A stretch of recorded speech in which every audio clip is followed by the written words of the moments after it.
Kepada Bapak B. Satriana, waktu dan tempat kami persilakan.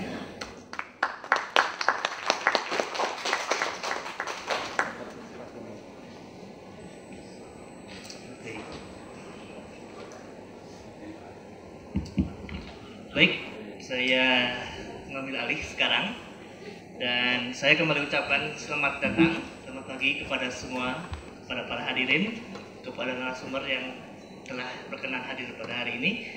Nah, kita sekarang memasuki acara yang ketiga, yaitu kita akan mendengarkan pemaparan lebih lengkap mengenai hasil kajian yang dilakukan oleh tim dari LP3 Unpad, atau kita juga menamut nama kami dengan Center for Economics and Development Studies. Jadi jangan bingung dengan dua nama ini karena sebenarnya itu adalah satu lembaga yang sama.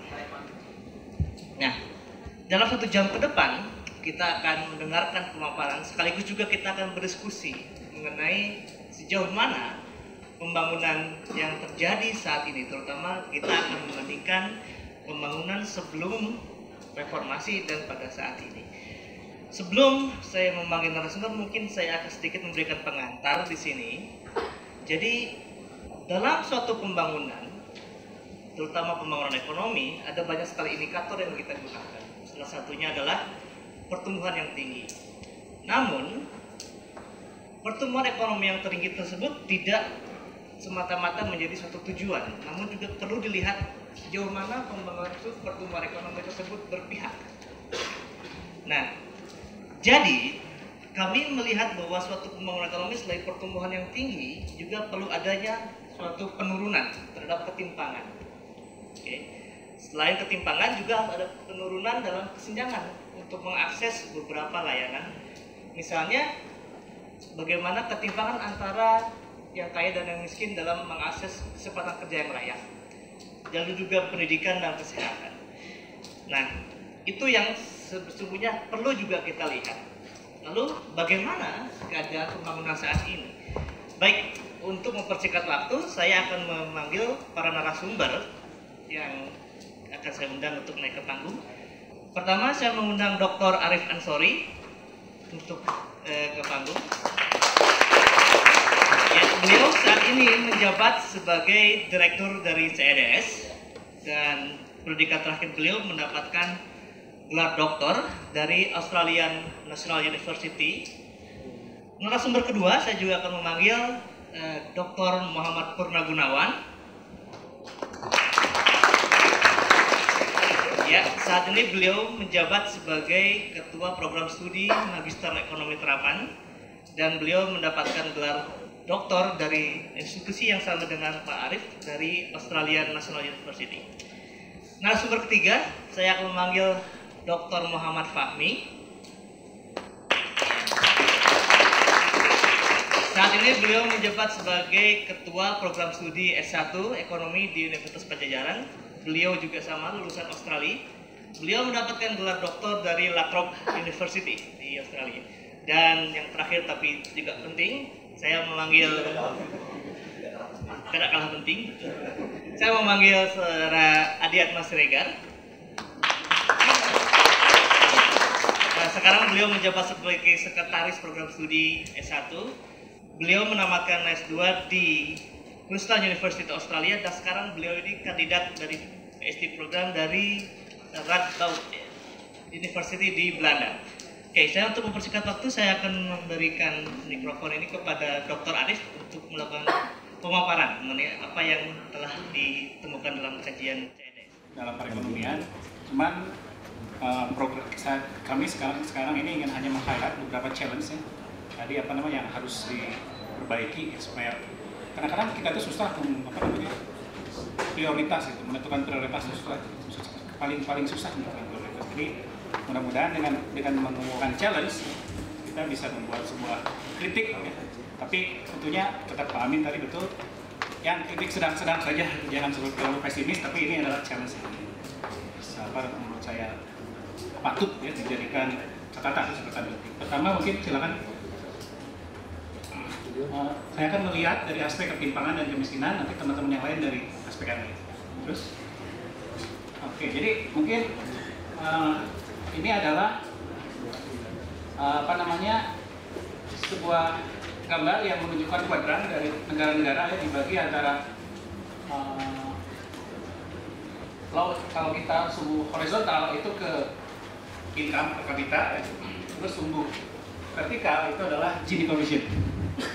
Kemudian saya tarik garis median, kemudian saya bagi negara-negara tersebut jadi 4 kuadran. Dan seperti mungkin beberapa dari kawan-kawan bisa menebak ya, negara-negara yang ada di kanan bawah itu adalah negara-negara Skandinavia, ya, negara-negara well vested. Dan negara-negara yang agak di kanan tengah lah middle income tapi sangat inequal itu negara-negara Latin Amerika ya. Latin Amerika ya, tapi Cina juga ada di situ. Dan yang menarik ada di daerah sini negara yang miskin ya. Negara yang miskin dan timpang, jadi merata miskinnya. Nah, ini yang menarik. Nah, Indonesia tahun 91 ada di sini.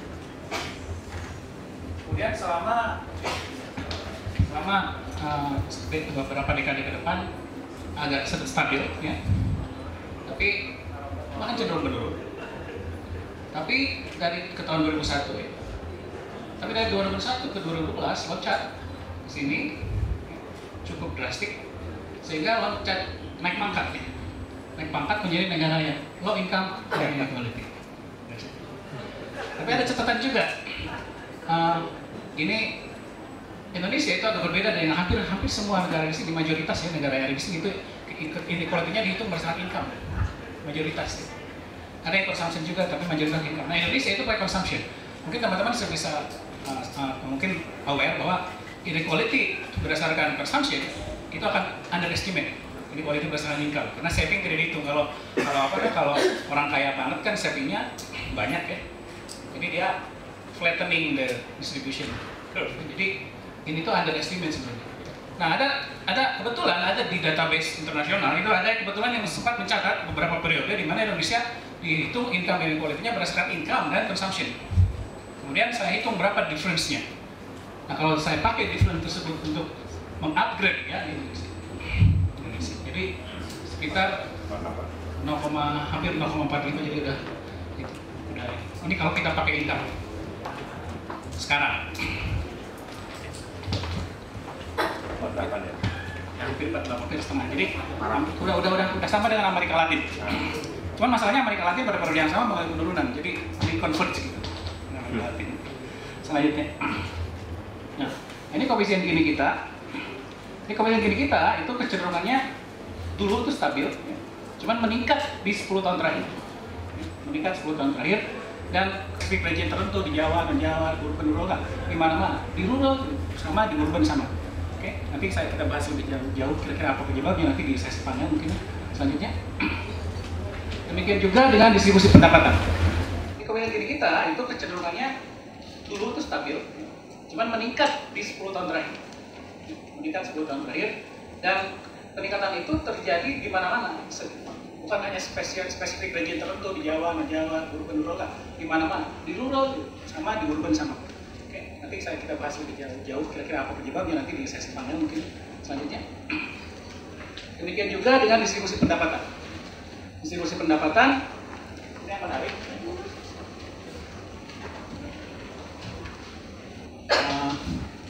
Jadi kalau kita lihat 20% terkaya itu naik di kota ya, itu at the cost of, saya boleh bilang at the cost, saya kenal opportunity cost, at the cost of the middle class sama the poor. Pur juga drop. Jadi dia ngambil share dari the rest, gitu, kuenya. Nah, yang menarik di pedesaan itu ada periode di mana 20% terkaya itu dia cut across 40% middle class. Sebelumnya 20% terkaya masih di bawah 40% middle class, ya, tapi ada periode di sekitar tahun 2007 atau 2008 2006 dia cut across sehingga dia. Nah, yang lebih menarik lagi, kalau di kota tadi at the cost of both ini sama ini, di desa at the cost of only this. Jadi middle class stabil, 20% terkaya naik at the cost of the poorest. Dan penyebabnya banyak hipotesis, kita bisa bahas nanti mungkin bisa jadi bahas ya. Ini terkait dengan labor. Nah, indikator yang lain yang jarang dikeluarkan oleh BPS itu adalah rasio antara 10% terkaya dengan 10% termiskin. Ketimpangannya, rata-rata income. Nah, dibandingkan dengan Gini koefisien, itu ternyata indikator ini peningkatannya lebih besar. 10% terkaya, 10% termiskin. Jadi, dynamic itu ada di 10% terkaya, dynamic. Artinya seperti itu. Lebih banyak, bukan hanya di situ, tapi lebih banyak ada di situ. Lanjutnya. Nah, ini penjelasan immediate-nya. Apa cost ya, penyebab. Itu ada dua kan, ada immediate cost, ada root cost. Saya akan bahas root cost, karena bukan part of the research, tapi kita bisa bahas nanti dengan teman-teman yang lain yang menulis. Ini immediate cost-nya. Immediate cost-nya. Nah, kalau kita punya garis horizontal, ini namanya growth incident curve. Ya. Kalau kita punya garis horizontal itu adalah dari mulai 1% termiskin sampai 100% termiskin atau 1% terkaya. Ya. Kalau ini adalah pertumbuhan konsumsi tahunan, ya, jadi real ya. Pertumbuhan ekonomi boleh dibilang seperti itu ya. Tapi dalam consumption. Growth incident curve itu menunjukkan siapa yang dapat benefit most, paling banyak. Nah, baik di periode dulu maupun periode sekarang, itu selalu ya, growth itu nggak pernah pro, selalu pro rich atau pro middle class, pro rich. Karena slope-nya positif. Kalau slope-nya datar itu dia netral ya. Kalau slope-nya negatif bagus, dia pro poor. Kalau slope-nya positif itu not pro poor. Cuman yang menarik, kalau kita bandingkan garis yang hitam itu sebelum tahun 2000-an ya. Yang garis yang merah itu sudah tahun 2000-an, 10 tahun terakhir dari 2000-an. Slope yang merah itu jauh lebih steep. Itu satu. Artinya growth selama periode 10 tahun terakhir dibandingkan dulu sebelum terus 96 ke 2000, maaf ya, 96 ke 97, soal itu bukan 90 salah, 96 ke sebelum krisis kan dihitung. Jadi yang merah periode 2002-2013 dibandingkan periode yang dulu itu lebih less pro poor. Jadi ini lebih less pro poor, ini kesimpulan less pro poor. Satu. Jadi ketimpangannya akan meningkat otomatis gitu ya. Satu. Yang kedua, yang menarik adalah ini ada di bawah ini. Ini ada di bawah ini. Bukan di atasnya gitu. Atau sama. Artinya apa? The poor having a slower income growth compared to the poor back then. Jadi bukan hanya semakin steep, tapi intercept-nya semakin rendah. Gitu. Itu dua implikasinya berbeda. Nah jadi kalau saya hitung ini angka yang ini itu adalah rasio 1,75 itu ini periode lama, ini periode yang lama ya. Itu artinya the growth of the mean itu 1,37 kali lebih cepat dari the growth of the poor. Yang ini yang lama. Kalau yang ini yang tahun data recent, dalam 10 tahun terakhir, itu artinya the growth of the mean rata-rata 1,75 kali lebih cepat daripada the growth of the poor. Ini menunjukkan bahwa selama periode 10 tahun terakhir dibandingkan dulu, kita a lot less pro poor. Oke. Dan ini terlihat juga bisa menjelaskan mungkin kenapa kemiskinan kita yang ini berdasarkan National Poverty Line ya, ini dari BPS yang kita hitung itu flat ya, relatively flat, susah ya. Kita coba balik yang sebelumnya ya, karena ininya di sininya kecil gitu loh, max, maka ya kemiskinannya. Tetapi kalau kita hitung kemiskinan berdasarkan properti lain yang lebih tinggi, misalkan international standard, masih flat karena kasih kali ini adalah middle class gitu. Jadi betul kata Pak Amin tadi, Bank Dunia dan DB mendefinisikan middle class itu agak unik gitu ya, antara $2 per hari sama $80 per hari gitu. Tapi memang $2 per hari itu Indonesia masih setengahnya ya, masih banyak. Jadi kecenderungan penurunan properti $2 itu sebenarnya kecenderungan penurunan peningkatan middle class kita. Tetapi sayang, very poor tidak grow as fast. Roy, majunya. Nah ini minta Pak Wawan, sebenarnya dia jago minta ya.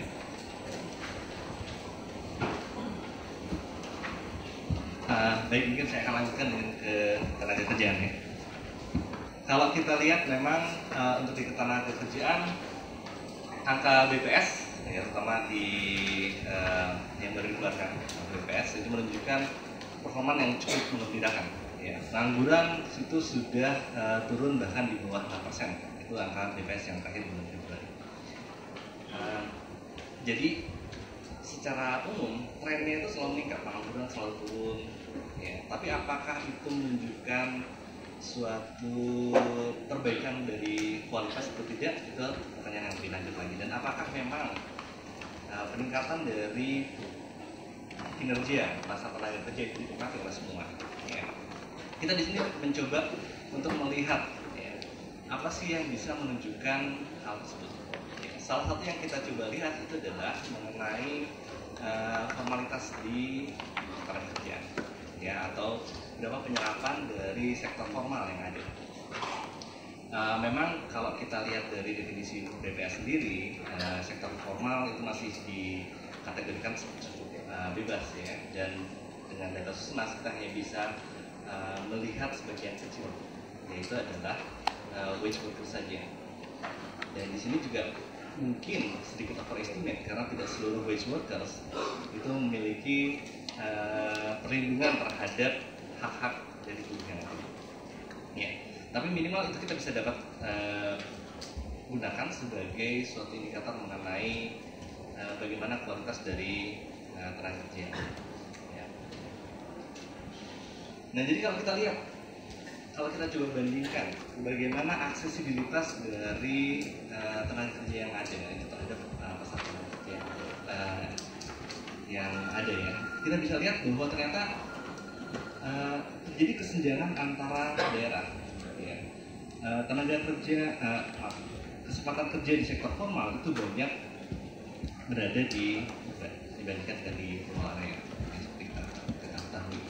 Dan kalau kita lihat itu trennya tidak terlihat suatu tren yang positif yang sangat tinggi sekali, ya, tapi ada kenaikan sedikit.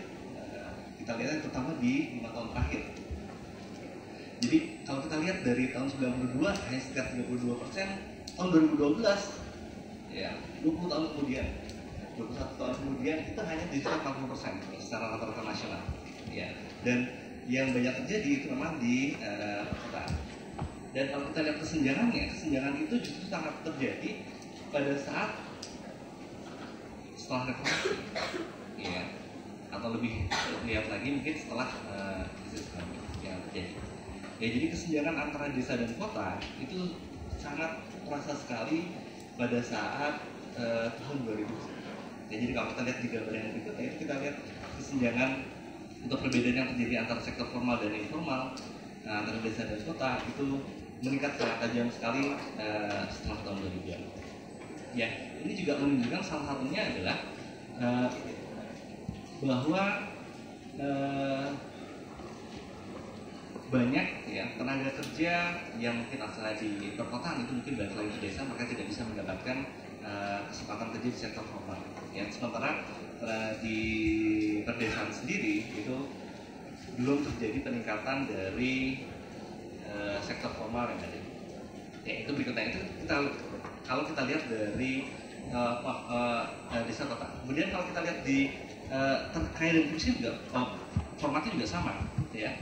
Yang kalau yang ini terkait termiskin ya. Di 40% terkaya itu yang menikmati peningkatan pekerjaan di sektor formal yang ada. Apalagi kalau kita lihat di 20% yang terkaya. Sementara yang termiskin, apalagi yang 20% termiskin itu mengalami penurunan. Aksesibilitas mereka terhadap sektor formal itu jauh sekali menurun. Ya. Jadi hanya sekitar 20% dari orang miskin itu yang punya akses ke sektor formal. Tentu akan jadi pertanyaan juga, mereka sudah kerja di sektor formal tapi kok masih miskin juga? Karena mungkin juga karena keluarganya yang besar dan yang lain-lain ya, ataupun mereka masuk ke dalam sektor formal tapi pendapatannya itu tidak sesuai dengan upah minimum. Ya, kita ketahui sendiri juga bahwa upah minimum di Indonesia itu penerapannya juga masih belum di-enforce dengan cukup baik. ya. Masih besar sekali tenaga kerja yang di wage workers itu yang bekerja di bawah upah minimum. Jadi kalau kita lihat itu kesenjangan baik di desa kota maupun di miskin berkaya itu meningkat sekali di beberapa tahun terakhir. Kenapa bisa terjadi? Salah satu halnya itu yang mungkin bisa kita argumentasikan itu adalah adanya regulasi tenaga kerja yang lebih ketat di tahun 2000-an. Ya, itu yang pertama. Kemudian yang berikutnya juga secara struktural itu orang-orang miskin memiliki pendidikan yang sangat rendah. Ya, jadi rata-rata pendidikan dari 20% termiskin itu 90%-nya itu SD atau ke bawah. Jadi mereka sulit untuk mendapatkan pekerjaan yang memberikan penghasilan yang tinggi. Ya, itu yang kita bisa lihat dari situ. Kemudian juga di sini kita bisa lihat kenapa kok tahun 2000 sampai 2008 itu sangat tinggi sekali peningkatannya. Karena memang pada saat itu juga terjadi istilahnya dalam dunia industri atau job growth yang terjadi tanpa adanya penambahan dari kesempatan kerja yang lebih luas. Gitu ya. Oke, berikutnya.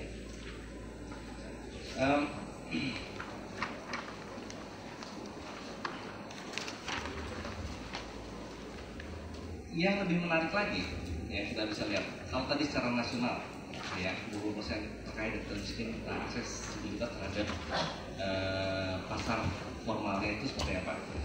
Dan ternyata kalau kita breakdown lebih lanjut, ya karena memang antara urban dan rural itu memiliki karakteristik yang berbeda, itu kita juga lihat aksesibilitas even di kota sendiri untuk orang yang terkait dengan miskin itu juga berbeda. Dan sekali lagi yang banyak terkena dampak untuk ketidakmerataan ini itu adalah 20% termiskin.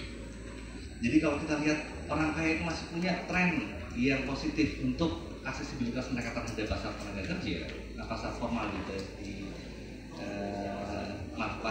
pasar tenaga kerja di sektor formal. Tapi kalau untuk yang 20% termiskin, mereka kehilangan hal tersebut.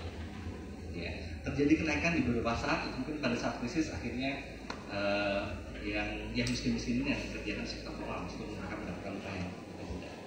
Ya, jadi tren ini yang seperti ini ya terjadi kesenjangan yang kuat setelah tahun 2000-an itu juga terlihat di kota, ya, dan sangat besar di kota dibandingkan dengan di desa.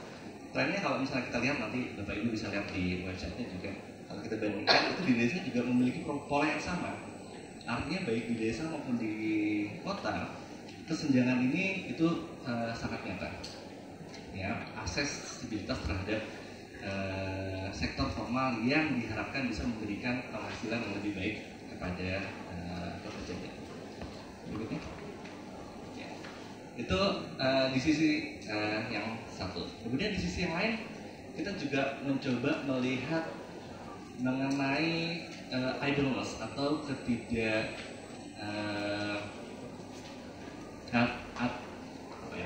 idleness dari seseorang. Ya, kalau sementara ini kita lihat idleness itu dari pengangguran, hanya orang yang mencari kerja atau BPS sekarang sudah memperluas orang yang sedang mempersiapkan tenaga kerja tapi belum mulai dan seterusnya ya, ataupun discourage workers.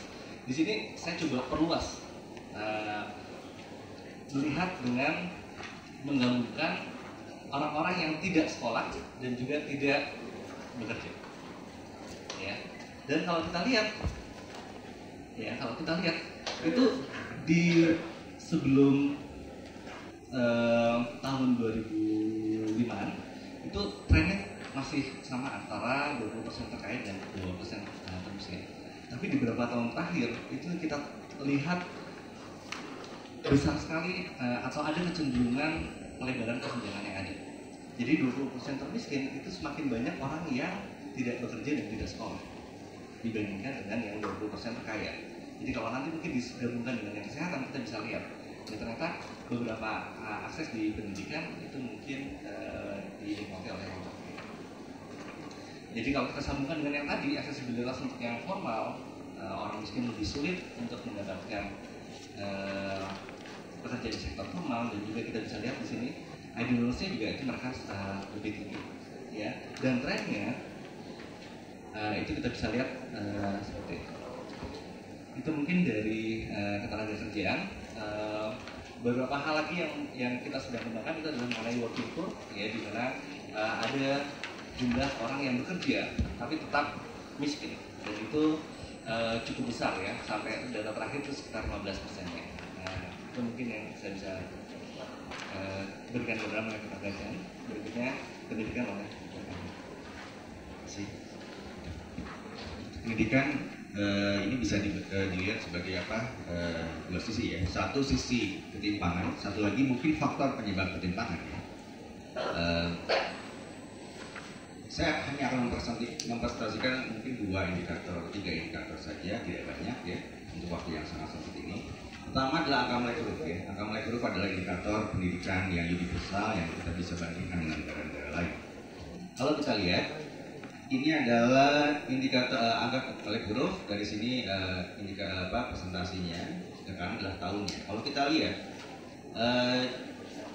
baik 20% termiskin maupun 20% kaya, kalau kita lihat gapnya ini semakin lama semakin kecil.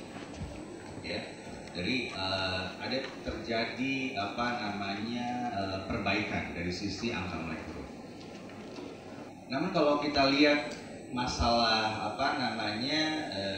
kalau kita bandingkan ya antara 20 termiskin dengan 20 terkaya, itu kesenjangannya pun semakin lama semakin mengecil, hampir mencapai angka berapa ini 10 ya, semakin lama semakin mengecil. Kalau kita lihat trennya, kalau kita ambil tren dari 92 ke 2012, semakin lama semakin membaik. Tapi kalau dalam konteks membandingkan era reformasi dan sebelum dan sesudah, kita harus breakdown angkanya, periodenya. Dan kalau kita lihat slope-nya ini sangat curam ya, sangat curam. Kalau kita mulai dari 2002 ke 2012 ya, kita lihat slope-nya ini cenderung lebih flat ya. Dan kita bisa simpulkan bahwa kecepatan penurunan gap itu semakin lama semakin menurun. Itu yang sebenarnya cukup mengkhawatirkan. Kemudian rata-rata lama sekolah atau mean year schooling, ini adalah rata-rata umur 15 tahun ke atas bersekolah.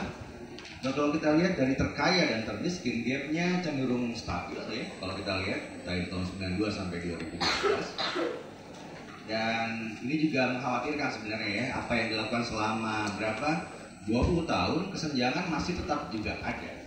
Yang kita harapkan adalah kesenjangan semakin lama semakin menurun. Tapi kalau kita lihat ini trennya flat, which is belum ada perbaikan yang signifikan dari sisi angka rata-rata sekolah. Yang terakhir, ini dari sisi angka partisipasi perguruan tinggi. Mungkin juga bisa jadi informasi bagaimana masalah di dunia kerja ya, di angkatan kerja. Kalau kita lihat kesenjangan, kita langsung di sebelah kanan saja. Kesenjangan antara terkaya dan termiskin itu cenderung flat dari tahun 92 sampai 2000-an. Tapi kemudian 2004 ke 2010 ini ada kecenderungan meningkat. Jadi kesenjangannya semakin mengkhawatirkan di beberapa tahun terakhir. Jadi yang saya bisa simpulkan dari 3 slide ini adalah indikator pendidikan itu ada kecenderungannya lah membaik, namun kecepatannya yang menurut saya semakin lama semakin menurun, dan itu perlu diperbaiki pada tahun-tahun berikutnya. Kesehatan ini soalnya ada 50 slide Bapak Ibu ya, dibagi 25, jadi saya kira cukup ya waktunya. Sebenarnya di kesehatan, partner saya di sini Bu Pipit Fitri ya, cuman beliau tidak bisa hadir. Bu Pipit ini sebenarnya jadi prosesor dalam mengolah datanya ya. Jadi saya install Stata, saya kasih data, Bu Pipit ngeran, saya keluar hasilnya, saya tinggal menganalisisnya. Jadi sebenarnya yang patut tepuk tangan mungkin Bu Pipit. Oke, untuk kesehatan kita sebenarnya ada 3 indikator. Kalau Bapak Ibu nanti cek di website, di sini akan kita presentasikan 2. Yang pertama ya akses terhadap air bersih. Nah di sini ada hal yang menarik ialah bahwa kesenjangan itu selalu ada ya terhadap akses air bersih ini, dari 20% termiskin dibanding dengan 20% terkaya. Yang di tengah ini ialah Indonesia ya, masyarakat Indonesia. Nah yang menarik ialah kesenjangan itu tadinya berangsur turun ya. Jadi berangsur mendekat antara yang kaya dan miskin dalam akses air bersih. Tapi dalam kurun waktu 2000 sampai sekarang itu kesenjangannya tiba-tiba naik, dan naiknya cukup besar di sini. Ya, sehingga pada akhirnya walaupun akses penduduk termiskin meningkat terhadap air bersih, tapi kecepatan meningkatnya enggak secepat yang kaya. Ya, jadi jauh lebih lambat. Kemudian di sini ada juga satu lagi ialah akses terhadap sanitasi. Di sini secara ya kalau kita lihat semua dari tiap kelompok pendapatan semuanya memang meningkat. Cuma di sini sama halnya mungkin dengan tadi pendidikan. Ya. Jadi si kesenjangan itu juga dia seperti persisten gitu. Ya, jadi dari dulu sampai sekarang kesenjangan itu selalu ada dalam akses sanitasi ini. Malah kalau di sini kayaknya ada sedikit naik nanti, ya, walaupun jumlahnya nggak banyak. Tapi dengan ini persisten itu mungkin sebuah pertanyaan ya, untuk kajian lebih lanjut. Kenapa kok dia ngotot gitu? Si kesenjangannya ada di sini. Ya. Jadi ada apa di balik sini? Sama dengan yang water tadi, kenapa kok justru malah meningkat ya 10 tahun terakhir? Sebenarnya ada satu lagi, cuma di sini nggak ada. Itu adalah yang kelahiran anak pertama dibantu oleh tenaga kesehatan. Ya. Jadi kalau nanti Bapak Ibu bisa lihat di website, kalau di situ gambarnya lebih mengembirakan ya daripada ini. Jadi si kesenjangan ini semakin kesini dia semakin menurun. Ya, jadi penduduk miskin itu mempunyai akses terhadap tenaga kesehatan dalam melahirkan anak pertama ya dalam indikator kami itu semakin meningkat aksesnya ya, dan lebih cepat dari akses daripada orang yang 20% terkaya. Itu mungkin dari kesehatan.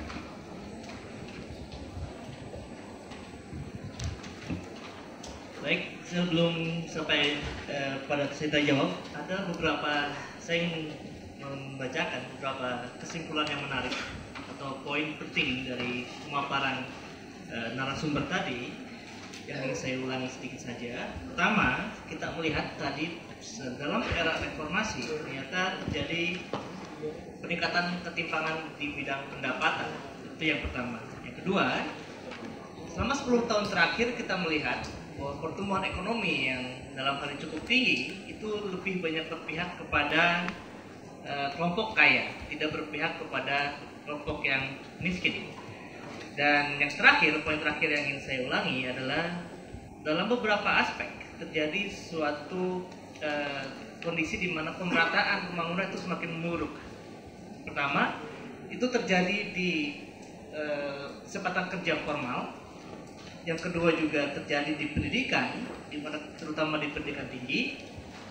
Dan yang terakhir juga terjadi kesehatan, di mana kesenjangan masyarakat antara yang kaya dan yang miskin untuk mengakses air bersih itu juga semakin melebar dalam 10 tahun terakhir.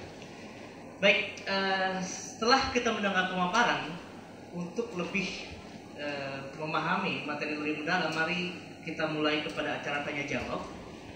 Kita akan buka sesi tanya jawab mulai dari sekarang, dan kepada yang bertanya saya akan mempersilakan untuk mengajukan tangan, dan juga saya minta kepada yang akan bertanya untuk maju sedikit menggunakan mic, dan juga Anda sebutkan nama, asal lembaga, dan juga kepada siapa pertanyaan tersebut ditujukan.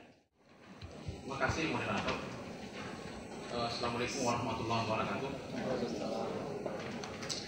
Nama saya Rizal dari mahasiswa S3. Terima kasih atas kesempatan yang diberikan kepada saya untuk memberikan pertanyaan kepada para panelis. Pertanyaan saya mungkin karena slide materinya ini hanya beda item saja, ada pendidikan, ada kesehatan. Mungkin saya nanti siapa yang berkesempatan untuk memberi komentar atas pertanyaan saya. Pada prinsipnya pertanyaan saya ini sifatnya umum. Yang pertama, bahwa era pasca Soeharto pertumbuhan dan kesenjangan terjadi itu sifatnya alami. Artinya betul-betul itu alami. Kalau di era reformasi, ya semua dilakukan itu dalam bentuk kamuflase. Artinya dibuat untuk senang, tetapi sesungguhnya di dalamnya terjadi sejumlah kebodohan. Oleh sebab itu, saya melihat bahwa pasca reformasi seperti yang diungkapkan oleh Prof. Dr. Amin Rais, sayang beliau tidak bisa bersama-sama dengan kita. Apa yang terjadi sampai hari ini itu semuanya hanya berujung kepada rakyat. Tetapi outputnya adalah para elit politik. Apakah itu mungkin regulasi yang terjadi? Apakah itu mungkin income yang terjadi? Apakah itu mungkin proses-proses yang terjadi secara regulasi? Itu semuanya kepentingannya hanya kepentingan elit politik. Rakyat yang menjadi tumbalnya. Terima kasih. Assalamualaikum warahmatullahi wabarakatuh. Fajar dari Lembaga Penelitian Semeru, Jakarta. Pertanyaannya lebih umum juga kepada semua panelis. Yang pertama, mengapa hasil penelitian ini hanya menampilkan data statistik? Kalau Pak Arief menyatakan dari tadi bahwa ingin membantu masyarakat agar bisa menjembatani perdebatan dengan policy maker, apakah juga tidak baiknya dilanjutkan dengan penelitian kualitatif? Dalam arti kita bisa menjelaskan, tidak hanya menjadi deskripsi saja seperti yang ada di kesimpulan di bagian akhir presentasi ini, kesimpulannya, tapi juga kita bisa tahu seperti apa kemudian kondisi-kondisi Indonesia ini. Kalau dalam statistik ini kesannya Indonesia sama kewilayahannya seperti itu, dan itu pertama soal metodologinya. Yang kedua adalah soal ketimpangan wilayah. Mengapa dalam presentasi ini para panelis atau CDS sendiri memilih untuk tidak melihat ketimpangan antar wilayah di Indonesia? Kita melihat misalnya kalau kita ke Maluku Tenggara, apakah kita tidak mempertimbangkan daerah-daerah yang masuk dalam remote area? Bagaimana misal akses ke kesehatan dari satu pulau ke pulau yang lain itu harus dipisahkan oleh air. Ketika ombak tinggi 5 meter, mereka nggak bisa datang ke sana. Jangan dibandingkan, jangan kemudian kita mempunyai asumsi dengan membaca statistik ini bahwa kondisi Indonesia sama seperti Jawa yang bisa diakses lewat jalan raya dan infrastrukturnya. Seperti itu. Dan mengapa itu tidak ditampilkan dan apa alasannya? Yang terakhir adalah mengenai data yang terdistribusi berdasarkan terpilah gender. Gender bukan hanya laki-laki dan perempuan, tapi juga soal anak. Mengapa ini tidak ditampilkan juga? Apakah ada alasannya atau seperti apa? Ini pertanyaan terakhir saya adalah mengenai soal ketimpangan. Menurut para panelis, khususnya Pak Arief sendiri, ke depan seperti apa? Karena kalau misalnya ketimpangan kita sangat tinggi seperti ini, apalagi kebanyakan kita adalah petani, apakah kemudian ketimpangan ini bisa menjelaskan konflik yang semakin keras yang terjadi di beberapa daerah di kita yang latar belakang petani sehingga berbuah kekerasan? Apakah ini ada hubungannya? Jadi apakah ini menunjukkan satu situasi tertentu di negara kita atau seperti apa? Terima kasih. Baik, terima kasih kepada kita akan kualitatif karena di beberapa expert kami ada yang memang ahli juga di bidang kualitatif, khususnya Pak moderator sendiri dia semi sosiolog, jadi kita bisa kita agendanya bisa seperti laksanakan aja, jadi insya Allah akan dilaksanakan. Terus mengenai regional inequality itu sebenarnya mungkin juga kami informasikan untuk semua topik yang kita presentasikan di sini itu yang ditampilkan di sini hanya highlight beberapa aja. Dan hal-hal lain juga yang sebenarnya ditampilkan di paper. Ada working papernya dan bisa di-download di working paper kita di OPEX namanya. Nah itu khusus untuk yang inequality itu kami juga membahas regional inequality. Terus kalau boleh saya share sedikit hasilnya, mungkin ketimpangannya tinggi ya, tapi selama periode 20 tahun terakhir itu khusus berdasarkan data Susenas yang kami punya, itu ternyata ketimpangan antar daerah itu cenderung flat, tidak memburuk, tidak membaik, bahkan sedikit membaik. Tapi ada teman-teman kami yang menghitung menggunakan PDRB per kapita, itu mereka menemukan kecenderungan ketimpangan antar daerah meningkat. Tapi kalau kami kan dengan Susenas Pak, jadi kalau dengan Susenas itu dia konsumsi. Nah ini bisa liar hipotesisnya. Kalau konsumsi itu yang menikmati orang lokal. Kalau PDB per kapita itu PDB, who knows who own the primary factors. Misalnya orang Jakarta yang punya tambang di Kalimantan. Jadi mungkin ketimpangannya dari sana gitu. Tapi sangat timpang gitu. Jadi timpang karena ownership-nya itu kelihatan. Kalau kena pakai konsumsi itu kami tidak melihat adanya ini. Mungkin dari PDB per kapita ada ketimpangan. Gender kita juga salah satu yang kita bahas ya. Yang kita bahas di hampir semua indikator kita ada gendernya, di paper dibahas dan di website juga ditampilkan. Itu ada. Cuman karena keterbatasan waktu jadi kita tidak bahas semuanya. Pertanyaan yang terakhir, yang farmers itu saya kayaknya belum bisa jawab. Nah itu perlu empirical research, empirical question. Cuman mungkin yang saya bisa share sedikit adalah ada hal yang menarik ketika saya berbicara ketimpangan di desa yang meningkat. Itu mungkin terkait dengan labor ya. Kecenderungannya saya ada data yang menunjukkan bahwa real wage, upah real, unskilled labor di pedesaan itu menurun drastis. Itu datanya ada, itu di BPS statistik ya. Dan saya punya datanya menunjukkan menurun drastis. Apa yang terjadi? Yang terjadi adalah ini simple supply and demand.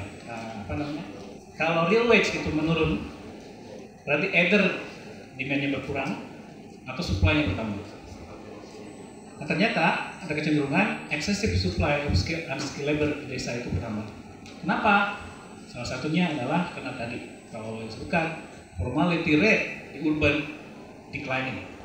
Dulu, ketika zaman normal, ketika labor belum berani turun di jalan beritanya, ya, itu sektor manufaktur di perkotaan itu jadi safe haven dari orang desa yang hanya bisa jadi buruh tani di desa, ya, hanya earning very marginal wage untuk lari ke kota dan menemukan kerja formal yang layak sehingga dia bisa bertambah, livelihoodnya bisa meningkat. Di early tahun 2000-an manufacturing itu tumbuh tanpa tenaga kerjanya tumbuh. Namanya jobless growth, itu fenomena yang terjadi, salah satu topik kajian kita di CX juga. Nah itu terjadi. Jadi di desa ada kecenderungan seperti itu. Nggak tahu apakah nyambung nggak jawabannya, tapi yang jelas pertanyaan yang Mas tadi itu mengenai social tension di farmers itu kayaknya kita belum punya kapasitas untuk menjawabnya. Mungkin nanti bisa dibahas di panel salah satu dari teman-teman punya pengalamannya, Faisal atau Pak Muradi misalnya. Nah, kali itu yang tadi pertama itu komentar aja ya. Baik, sekarang saya ada waktu, kita masih punya cukup banyak waktu. Saya buka sesi kedua untuk sesi pertanyaan. Baik, 1, 2, 3. Fakultas Ekonomi dan Bisnis, mahasiswa ISP juga. Nah, yang ingin saya tanyakan kepada Pak Arif Ansori tentang yang koefisien gini. Pernah Pak Arif juga pernah berkesimpulan yang di tahun 2005 kan ketimpangannya naik ya. Itu katanya di bulan Maret, dan bulan Maret itu ketika harga minyak dunia itu naik dan berarti alokasi anggaran itu berkurang untuk kemiskinan, jadi ketimpangan itu naik. Nah, lalu turun ketika ada BLT. Nah, ini saya juga pernah share ini ke teman-teman juga dalam diskusi, dan ketika ditanya mekanisme seperti apa. Nah, itu yang ingin saya tanyakan sekarang gitu. Mekanisme seperti apa? Bagaimana membuktikan bahwa ketimpangan naik karena subsidi BBM dan menurun ketika ada pembagian BLT? Itu. Terima kasih.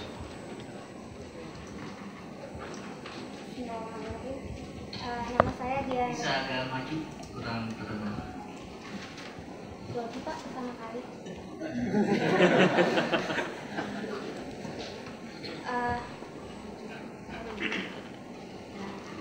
Nama saya Dian Lestari Siregar dari MIE 4. ini kan setelah era reformasi. Kalau yang saya cukup tertarik untuk yang dibahas mengenai kesempatan kerja, tenaga kerja. Dan yang dibahas di sini hanya yang bekerja di sektor formal. Nah, saya sekarang cukup tertarik untuk membahas di sektor informalnya. Nah, di mana sektor informal itu kan imbas dari sektor formal, di mana orang-orang yang tidak mempunyai kesempatan untuk bekerja di sektor formal, akhirnya mereka lari ke sektor informal untuk dapat bertahan hidup, seperti itu. Nah, tapi kalau dari data yang saya lihat beberapa hari ini, saya tidak tahu saya yang salah atau seperti apa. Ternyata setelah era reformasi ini, orang yang bekerja di sektor informal ternyata sudah lebih besar daripada orang yang bekerja di sektor formal. Meskipun yang bekerja di sektor informal itu sudah mengalami peningkatan beberapa persen seperti itu. Nah, poin yang ingin saya ungkapkan di sini, di kesimpulan Bapak yang di bagian pertama, bahwa pemerataan kesempatan terhadap beberapa aspek itu terhadap kesempatan kerja di sektor formal itu tidak membaik dan semakin memburuk. Tetapi kalau yang saya lihat dari, saya memang tidak punya datanya, tapi kalau yang saya lihat dari berbagai kasus, dari koran, ternyata orang yang bekerja di sektor informal itu ternyata keadaan mereka malah semakin lebih membaik. Walaupun ternyata sektor informal itu masih dianggap ilegal dan bukan legal seperti sektor formal. Jadi yang saya ingin tanyakan sederhana sekali, tapi tanggapan Bapak itu seperti apa? Terima kasih. Baik, pertanyaan yang ketiga. Assalamualaikum. Perkenalkan, nama saya Bintang dari FIM 4. Ini Pak, kalau saya meyakini tiap penyakit itu obatnya pasti berbeda-beda, tidak pasti sama. Pertanyaannya, dari data CEDS yang ada sekarang, itu tuh bisa menggambarkan nggak tiap daerah tuh penyakitnya di mana? Gitu. Jangan sampai kita, misalnya gini, pemerintah daerah ketika dia mikir kita sakitnya di kesehatan, misalnya, ternyata kita malah ngobatin ke arah pendidikan. Berarti ada yang salah dalam penyaluran anggaran yang kita lakukan. Kira-kira dari CEDS sendiri bisa nggak menggambarkan keunggulan daerah itu di mana dan penyakitnya di mana? Lalu biar lebih enak dalam memberikan pengobatan dari daerah-daerah yang ada. Kita tetap sama bahwa sektor informal di Indonesia itu masih sangat besar ya, masih sekitar 60%-nya dari kesempatan kerja yang ada.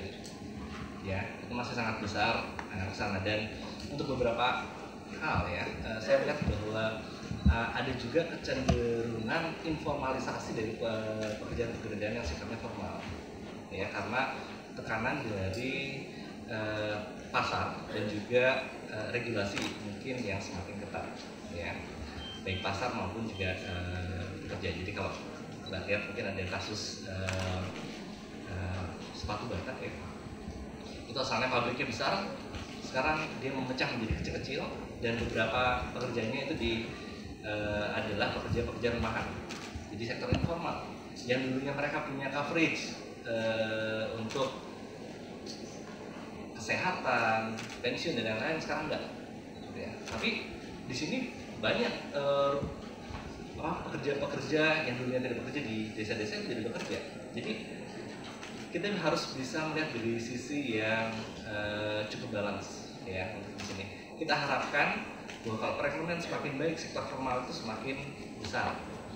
Ya, di mana sektor formal ini itu nanti akan memberikan kepastian yang lebih baik kepada pekerjanya dalam hal perlindungan pekerja. Itu yang pertama. Kemudian kalau sektor informal keadaannya lebih baik. Ya, kalau kita lihat secara keseluruhan memang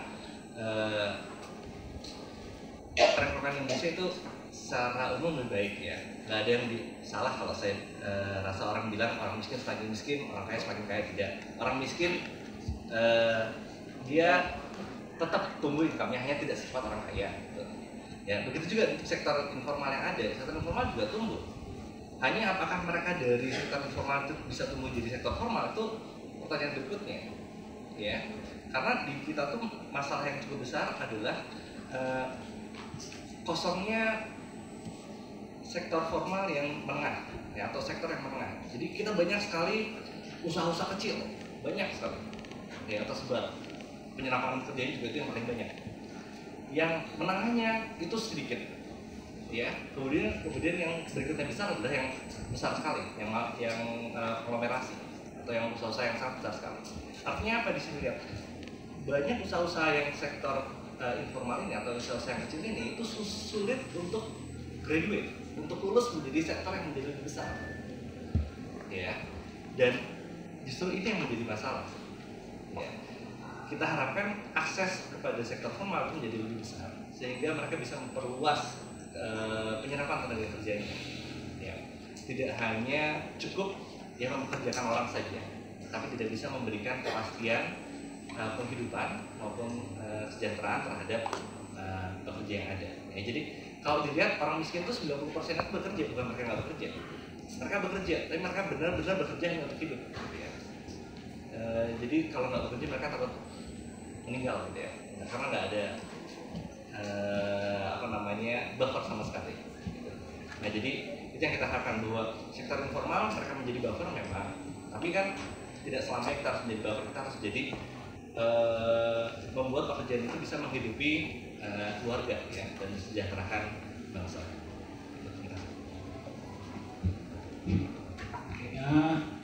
Mengenai subsidi, nanti mungkin saya akan membahas di sesi panel lebih detail. Cuman yang jelas jawaban terhadap pertanyaan itu sebenarnya ada dua, ya.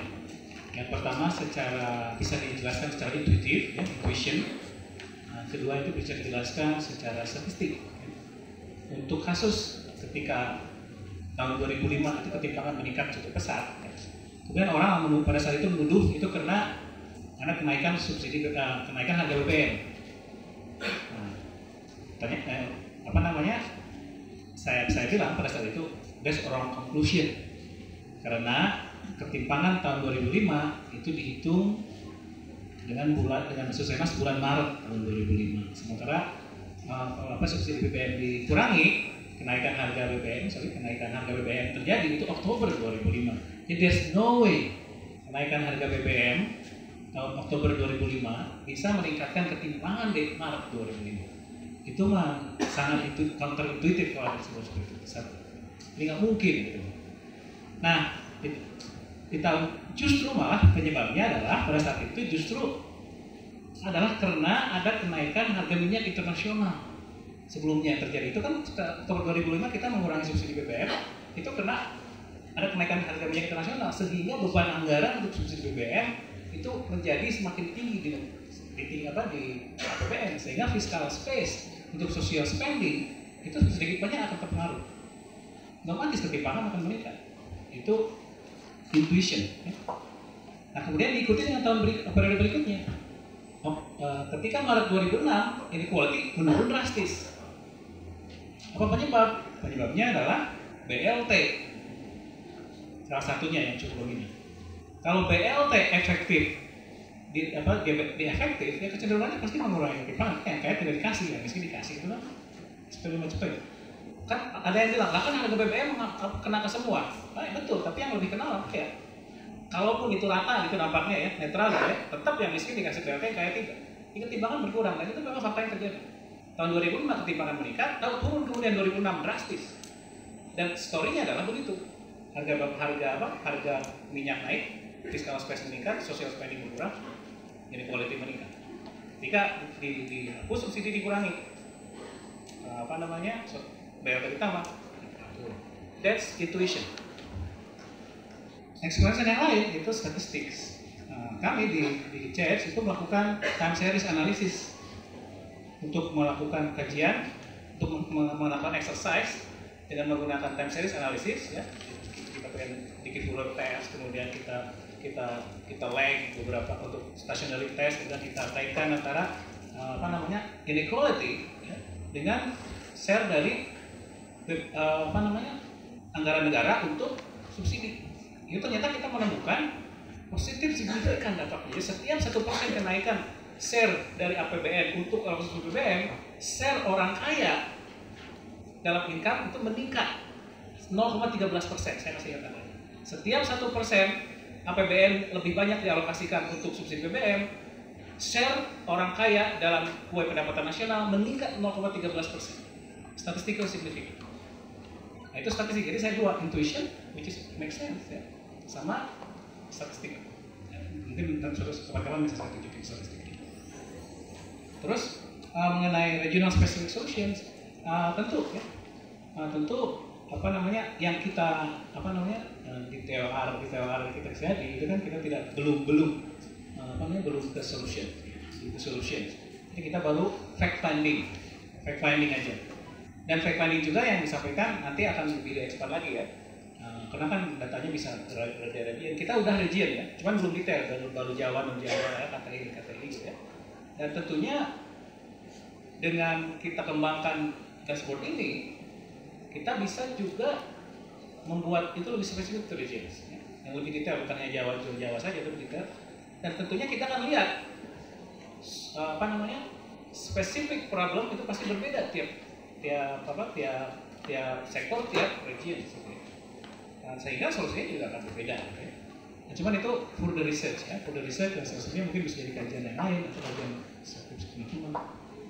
tapi yang jelas platform yang kita buat itu memungkinkan supaya kita bisa melihat even not only the solution will be different ya, tapi juga problemnya juga akan berbeda gitu ya, tiap daerah. Jadi kalau di Jawa Barat apa ya lagi gitu, kalau di Jawa Barat ada teman-teman yang menambah. Ya, terima kasih atas tanggapannya dari para narasumber. Saya dengan berat hati mengatakan karena waktunya sudah habis, jadi saya tidak membuka sesi pertanyaan yang ketiga. Namun saya ingin mengulangi lagi beberapa hal yang ketika Anda masih punya banyak pertanyaan tidak berarti ini akan berhenti di sini. Ada beberapa hal yang bisa Anda lakukan. Pertama, Anda bisa membuka website kami, yaitu saya ulangi lagi alamatnya di www.keberpihakan.org. Di sana Anda bisa melihat lebih banyak informasi mengenai ketimpangan pembangunan di 3 bidang ini.